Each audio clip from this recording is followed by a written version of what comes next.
कौन आपण joint pain बा आर्थराइटिस रे पीड़ित कि तेबे एही भिडियोटी को शेष पर्यंत देखंतु। आजर एही भिडियो रे आमे जानिबा जॉइंट पेन कौन, एहा काहे को हुए, आउ एही समस्या रो किपरि मुक्ति मिलिबो।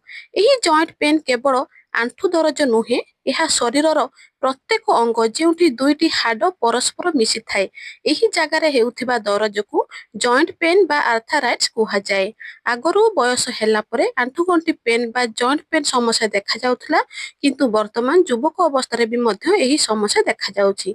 एहार मुख्य कारण होउछि शरीर रे कैल्शियम रो अभाव, बयस बढ़िबा, अधिक ओजन बढ़िबा, शारीरिक किछि काम न करिबा, चोट लागिबा जेमिति कोठी पड़ी जिबा किंबा जॉइंट मोड़ी हेबा, आउ असंतुलित खाद्य, खराब जीवन शैली एही सब कारणरू जॉइंट पेन बा आर्थराइटिस होई थाए। थरे जॉइंट पेन आरंभ होई गले एहाको ठीक करिया पई बहुत समय लागि थाए।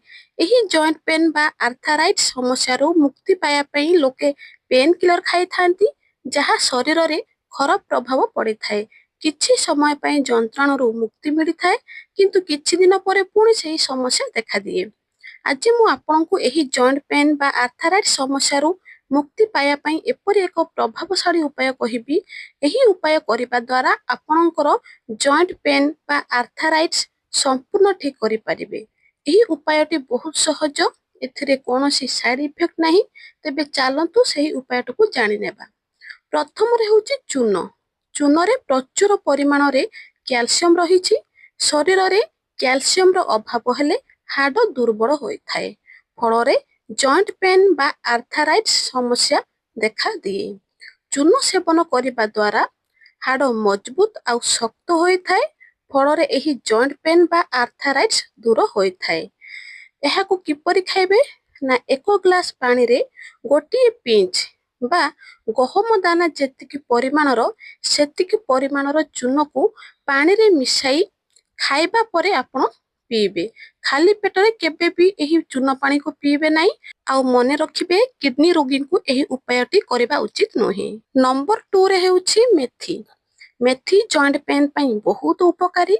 सकाळे खाली पेटरे 1 चामच मेथी गुंड गरम पानी सहित खाइले जॉइंट पेन कमी थाए। नंबर 3 रे होची राति रे सोइबा पूर्वरु गोटे ग्लास गरम क्षीर रे आधा चामच हळदी गुंड मिसाई पियंतु। हळदी रे थिबा कोरकमिन शरीरर जंत्रणा कमाइबारे साहाय्य करे। नंबर 4 रे हेउछि गरम पानीर बैग बा गरम पानी भिजा कपड़ा दरज होउथिबा जागा रे 10 रु 15 मिनिट पर्यंत सेक देले जॉइंट पेन कमी थाए। नंबर 5 रे होउछि सोरिष तेल किंबा नड़िया तेल को हालुका गरम करी दिन को 1 थर रु 2 थर भल भाबरे मसाज कले रक्त संचालन बढ़ी थाए एवं जॉइंट पेन मध्य कमी थाए। नंबर 6 रे हेउछि प्रतिदिन हालुका एक्सरसाइज एवं मॉर्निंग वॉक कले जॉइंट मजबूत हुए एवं जंत्रणा कमी थाए। तेबे एहा थिला जॉइंट पेन कमाइबार सहज घरोई उपाय। जदि वीडियोटी भल लागि थाए तेबे चैनल को लाइक शेयर सब्सक्राइब करंतु।